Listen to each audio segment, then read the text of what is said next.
कभी इंडिया के बॉर्डर पर ड्रोन उड़ा रहा था और कभी इंडिया को धमका रहा था। पाकिस्तान के इशारे पर नाच रहे मोहम्मद यूनुस भारत के खिलाफ बड़ी साजिश रच रहे हैं। बांग्लादेश की यूनुस सरकार भी लगातार साजिशों की चक्रव्यूह तैयार कर रही है और वो भी हिंदुस्तान के खिलाफ। और इंडिया ने अपनी खामोशी तोड़ दी है और बांग्लादेश को एक करारा जवाब देने के लिए इंडियन चिकन नेक कॉरिडोर पर पैरा कमांडोज तैनात कर दिए हैं। ये वो कमांडोज है जिनकी ट्रेनिंग दे के जो है दुनिया शौक रह जाती है। और बांग्लादेश को खुलेआम ये पैगाम दे दिया है कि अगर अब आपने कोई भी हरकत की तो आपको करारा जवाब दिया जाएगा। बांग्लादेश की यूनुस सरकार का भारत विरोधी चेहरा पूरी दुनिया के सामने बेनकाब हो चुका है। अब बांग्लादेश से भारत के ताल्लुकात ठीक है और पाकिस्तान से अब अगर ताल्लुकात बेहतर हो रहे हैं तो भारत को अब क्या मसले। पाकिस्तान और बांग्लादेश के बीच जो कुछ चल रहा है, जो साजिश भारत के खिलाफ हो रही है, पूरी तरह से उसे समझ रहा है। बांग्लादेश इस तरह करेगा कि पाकिस्तान का सहारा लेगा, जो कुछ भी करेगा बहुत ज्यादा गलत कर रहा है। लेकिन ये चीज तो होनी है। उसकी वजह ये है कि इससे पहले उनकी हुकूमत थी, कुछ तो उनके पंजे गाड़े हुए थे ना। पाकिस्तान को भी पता है कि अब भारत से पंगा लेना आसान नहीं होगा। बांग्लादेश को बिल्कुल नहीं करना चाहिए क्योंकि बांग्लादेश को बनाने वाला इंडिया है, उसको हमेशा इंडिया का साथ देना चाहिए। भारत अपने विरोधियों से हमेशा 10 कदम आगे चलता है। जब से बांग्लादेश में शेख हसीना की सत्ता गई है तब से पाकिस्तान उसे कंट्रोल कर रहा है। इंडिया के मुकाबले में पाकिस्तान मैं तो समझता हूँ कि जीरो है। क्यों? फिर भी यूनुस सरकार कह रही है कि पाकिस्तान से ही सामान खरीदो। पाकिस्तान के पास तो अपनी बिजली नहीं है, हम तो बिजली किसी से उधारी ले रहे हैं, हम चाइना से बिजली उधारी ले रहे हैं। जो हमारे ड्रोन्स बन रहे हैं, जो कुछ भी हमारे सैटेलाइट्स हैं, वो भी चाइना की मदद से हम ऊपर लेके जा रहे हैं। अब पाकिस्तान क्या बांग्लादेश का पेट भर पाएगा? बांग्लादेश में पक रही नापाक खिचड़ी की भनक पहले ही भारत को लग गई। देखिए ना, एक तरफ बांग्लादेश के अंदर के जो हालात है वो आपके सामने है, दूसरी तरफ अगर आपको याद हो तो कुछ दिन पहले हमने जो पाकिस्तान की आर्मी जो है बांग्लादेश की मदद के लिए बांग्लादेश भिजवाई थी और उन्होंने इंडियन चिकन नेक कॉरिडोर के करीब पाकिस्तान की आर्मी को तैनात कर दिया था। बड़े अरसे तक इंडिया इस पर खामोशी साधे रहा, लेकिन अब इंडिया का एक बहुत बड़ा इकदाम सामने आया। इंडिया ने अपने पैरा कमांडोज जो है वो इंडियन चिकन नेक कॉरिडोर के करीब जो है तैनात कर दिए और बांग्लादेश को साफ साफ पैगाम दे दिया कि अगर तुमने अब कोई हरकत की तो हमारी तरफ से करारा जवाब आएगा। देखिए, सबसे पहली बात ये है कि जिसको चिकन नेक कहा जाता है ना, वो किसी मुर्गी की नेक नहीं है, वो इंडिया की गर्दन है। ठीक है, तो इंडिया तो कभी भी नहीं चाहेगा कि हमारी गर्दन आके कोई दबोच ले। हालांकि चाइना ने भी बहुत कोशिश की कि वहां तक रसाई हासिल की जाए और इस चिकन नेक को दबा दिया जाए। तो इंडिया के लिए एक लाइफलाइन है, उसकी इंडिया अपनी कंट्री के लिए बिल्कुल हिफाजत भी करेगा और शायद उस जगह पे मुदाखलत भी बर्दाश्त ना करे। और अगर आप इसको इस पॉइंट ऑफ व्यू से देख रहे हैं कि कोई पाकिस्तानी फौज ने वहाँ पे कब्जा किया है या बांग्लादेश की फौज ने किया है, तो ऐसा कुछ नहीं है, वो इंडिया के अंडर ही आएगी।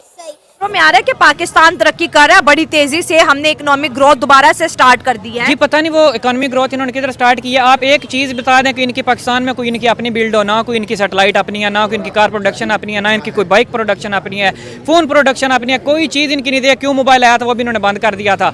और इनके टैक्सीज इतने ज़्यादा हैं। अब आप ये PTA टैक्सी देख लें, वो बंदा जो है वो नॉन PTA फ़ोन क्यों, वो इसलिए सरकार को लगाने के 1.5 लाख वो इसीलिए कि अब देखें ना कि अब एक बाहर से बंदा आता है, वो जब आता है तो उसको वो रजिस्टर करवाना पड़ता है, तब उसका 2 या 4 महीने फ़ोन चलता है। तो ये अब देखें ना कि ये मुतनफ़र करने की कोशिश है। जिसने भी ये टैक्स लगाए हैं उसने ज़्यादती की थी और आगे आने वाले और ज़्यादा ज़्यादती कर रहे हैं। इनको चाहिए, ये कह रहे हैं इकोनॉमिक स्ट्रांग हो रहा है। कोई मुझे आप एक बात या ऑडियंस में कोई एक बंदा नीचे कमेंट में बता दे कि पाकिस्तान किस तरह इकोनॉमिकल स्ट्रांग हो रहा है। हाँ, रोड्स बन रहे हैं, सारा कुछ हो रहा है, वो किधर से? हमारी जेब से, आपकी जेब से, अवाम की जेब से। ये कभी भी जो कुछ दिल है कर लें, बांग्लादेश मिल के पाकिस्तान मिल के ये अभी एक भी हो जाए ना, ये इंडिया के मध्य मुकाबले आ ही नहीं सकते। जो हमारे पास नाइट बांग्लादेश में क्या शेख हसीना वाजिद की जुमात अपनी जगह बना पाएगी? मेरे ख्याल में मुश्किल है, क्योंकि इसकी सबसे बड़ी वजह है इंडियन मीडिया ने जितना हिंदू मुसलमान किया है, जितना हिंदू मुसलमान सेंटिमेंट्स इंडिया में उछाले हैं और जिस तरीके से बीजेपी उसको यूटिलाइज कर रही है, इसकी वजह से जितने भी मुसलमान कंट्रीज है ना, वहाँ ये भ्रम बन गया है कि इंडिया में मुसलमानों की हालात बिल्कुल ही अच्छी नहीं है। लेकिन असल में वहाँ सिचुएशन इतनी ख़राब नहीं है जितना वहाँ की मीडिया वहाँ दिखा रहा है।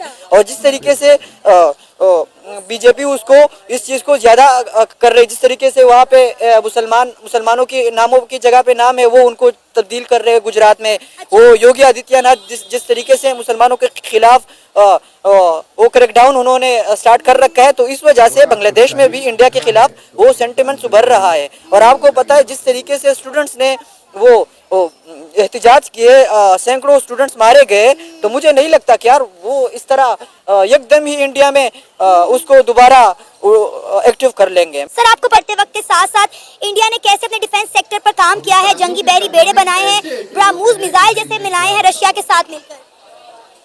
भी देखिए, ये बजट पे होता है। हाँ जी। आप अगर डिफेंस सेक्टर को जब डिस्कस करेंगे तो ये चीज़ें बजट के ऊपर डिपेंड करती हैं, एक चीज़। और दूसरा डिफेंस होता है बहादुरी में, तो मैं बिल्कुल कहना चाहूँगा कि पाकिस्तान का डिफेंस अच्छा है, और उसने अभिनंदन के मामले में वो बताया भी है कि हम दूसरों के जहाज़ गिरा भी सकते हैं। तो मतलब डिफेंस जो है वो पाकिस्तान का भी माशाल्लाह काफ़ी मजबूत है। आप खबर आई है कि बिल्कुल इंडिया का बॉर्डर के पास जो है ना, जैसे चिकन नेक कॉरिडोर बहुत इंपॉर्टेंट है इंडिया का, उसके बिल्कुल आसपास जो है बांग्लादेश की तरफ से वहां पर ISI डिप्लॉय करने की बात हो रही है। फिर जो है इंटेल सर्विसेज की एक्सचेंज की बात हो रही है कि ऐसे पॉइंट्स बनाए गए जहां पर बांग्लादेश और पाकिस्तान के बीच जो है कम्युनिकेशन को एक्सचेंज किया जाए। तो ये सब चीज़ें जब इंडिया ने देखी, इंडिया के लोग भी अपनी सरकार को कोसने लग गए हैं कि भाई बांग्लादेश इतने बड़े बड़े एक्शन ले रहे हैं, आप क्यों खामोश हो? तो आपको क्या लगता है कि अब इंडिया ने एकदम से पैरा कमांडोज वहां पर उतार के उन्हें ट्रेनिंग दे दी है कि भाई आप लोग रेडी हो जाओ, कुछ भी हो सकता है? वो बिल्कुल उन्होंने इसलिए उतारे हैं कि उनको पाकिस्तान का भी पता है, पाकिस्तान की हुकूमत का भी पता है, पाकिस्तान के अदारों का भी पता है, उसको बांग्लादेश का भी पता है। कभी भी ये दोनों मुल्क मिलके भी इंडिया को कम्पीट नहीं कर सकते। वो यही बात है ना कि यू कांट कंपेयर सुजुकी मैरान विद रोल्स रॉयस। ठीक है, India like a Rolls Royce है, ठीक है, और पाकिस्तान और बांग्लादेश लाइक सुजुकी मैरान है, जो अभी बिल्कुल खत्म हो चुकी है 19 के बाद, उसका भी कोई मॉडल नहीं आया। तो ये भी इसी तरह ये दोनों हमारी खबरों। सर, अब अगर हम ये बात करें, ये जो पैरा कमांडोज हैं, ये कोई आम पैरा कमांडोज नहीं है। इन्होंने डेविल स्ट्राइक की जो मश्क है वो भी कामयाबी के साथ कंप्लीट की, और कई बड़े जो है ऑपरेशन किए हैं बालाकोट जैसे। नहीं, देखिए, ये जो कमांडोज होते हैं ये तो एक सिपाही है ना।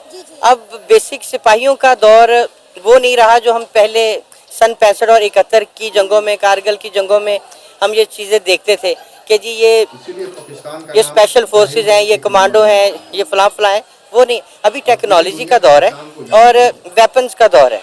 ठीक है, और ये देखना है कि कौन सी आर्मी कितनी टेक्नोलॉजी रखती है, कितना अबूर हासिल है उसको, अब उसकी गिरफ्त कैसे है और उसके वेपन कैसे हैं।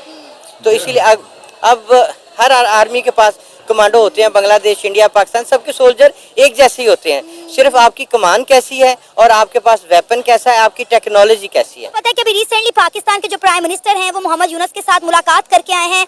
मुख्तलिफ डील्स इन दोनों के दरमियान जो है वो साइन हुई है। हमने वहाँ चीनी भेजी है, खाने पीने के मुख्तलिफ अशिया भेजी हैं, और हमने वहाँ पे वेपन भेजा, और उसके साथ हमने इंडियन चिकन नेक कॉरिडोर पर पाकिस्तान की आर्मी भी तैनात की थी। हाँ, तो सही है ना। वो कहते हैं ना, वो उर्दू का एक मुहावरा है कि दुश्मन का दुश्मन दोस्त होता है। तो इंडिया और बांग्लादेश की अभी नहीं बन रही है, और मैं तो पाकिस्तान के पर्सपेक्टिव से देखूं तो ये बिल बहुत ही अच्छी बात है कि पाकिस्तान की बांग्लादेश के साथ बन रही है। और वहाँ चाइना भी बांग्लादेश के साथ जो अभी रिसेंटली मुआहदे हुए वो तकरीबन 1% पे उनको लोन दिए जा रहे हैं, और मेरे ख्याल में उसका जो 22 साल बाद उसकी रीपेमेंट्स हो जानी है। यानी कि पाकिस्तान मौके पे चौका मांग रहा है। जब उन्हें पता चला कि बांग्लादेश के हालात इंडिया के साथ खराब है तो उन्होंने फटाफट अपने मामला बांग्लादेश के साथ ठीक करने निकल गए। तो ये तो अच्छी बात है ना, अगर वो कर रहे हैं, अगर वो कर रहा है तो वो हमारे पर्सपेक्टिव से अच्छी बात है। और बांग्लादेश जिस तरीके से ग्रो कर रहा है दुनिया को, अभी अगर रिसेंट मामला देख लें, इस तरह बांग्लादेश को बिल्कुल नहीं करना चाहिए, क्योंकि बांग्लादेश को बनाने वाला इंडिया है, उसको हमेशा इंडिया का साथ देना चाहिए। ये हसीना वाजिद गई है तो इनमें क्रिटिसिज्म इन्होंने पैदा कर दिया है। इनको चाहिए कि ऐसा ना करें, क्योंकि बांग्लादेश अगर ऐसा करेगा तो उसको किसी ना किसी मुल्क का सहारा लेना पड़ेगा। और अब वो पाकिस्तान की तरफ आ रहा है, और पाकिस्तान की जो ISI है वो चाहती है कि हम उधर बांग्लादेश के अंदर घुस के उनका साथ दें। लेकिन ये बांग्लादेश बहुत ज़्यादा गलत कर रहा है। अब इंडिया के मुकाबले में पाकिस्तान, मैं तो समझता हूँ कि जीरो है। क्यों? उनकी इकोनॉमी, क्यों उनके ये कि उनकी इकोनॉमी आप देख लें, उनकी आप हर चीज़ देख लें, उनकी इंडस्ट्री आप देख लें। हमारे पाकिस्तान के पास तो अपनी बिजली नहीं है, हम तो बिजली किसी से उधारी ले रहे हैं, हम चाइना से बिजली उधारी ले रहे हैं। जो हमारे ड्रोन्स बन रहे हैं, जो कुछ भी हमारे सैटेलाइट्स हैं, वो भी चाइना की मदद से हम ऊपर लेके जा रहे हैं। इंडिया के मुकाबले, मध्य मुकाबले तो हम खड़े हो ही नहीं सकते। अगर बांग्लादेश इस तरह करेगा कि पाकिस्तान का सहारा लेगा, जो कुछ भी करेगा, बहुत ज़्यादा गलत कर रहा है। वो इसलिए गलत कर रहा है कि इनको नहीं बोलना चाहिए कि पाकिस्तान ने बांग्लादेश के साथ क्या किया था। पाकिस्तान था ना, ये मशरक़ी पाकिस्तान था, तो इसको क्यों अलग किया गया था। क्या लगता है बांग्लादेश का फ्यूचर क्या होने वाला है? क्या वाकई में मोहम्मद यूनुस जो है वो इस्तीफा दे देंगे? क्योंकि उनके ऊपर बड़े सख्त किस्म के एलिगेशंस लगाए गए हैं, जैसे कि उन्होंने लॉ एंड ऑर्डर की सूरत हाल बांग्लादेश में खराब की। उसके बाद उन्होंने कहा कि जिस तरह से बांग्लादेश के अंदर मार धाड़ हुई है, करप्शन हुआ है, माइनॉरिटीज को दबाया गया है और महंगाई हद से ज्यादा बढ़ चुकी है, तो इन सब का मलबा जो है वो मोहम्मद यूनुस की सरकार पर डाल दिया गया है। देखिए, मैं कहना चाहूँगा क्राइसिस तो ज़रूर आएंगे, ठीक है, लेकिन अभी आपने पूछा कि बांग्लादेश किस तरफ जा रहा है, तो बांग्लादेश अपनी बेहतरी की तरफ जा रहा है, क्योंकि जो कौमें जागती हैं, रेवोल्यूशन लाती हैं, तो वो तब्दीली ला के ही दम लेती हैं।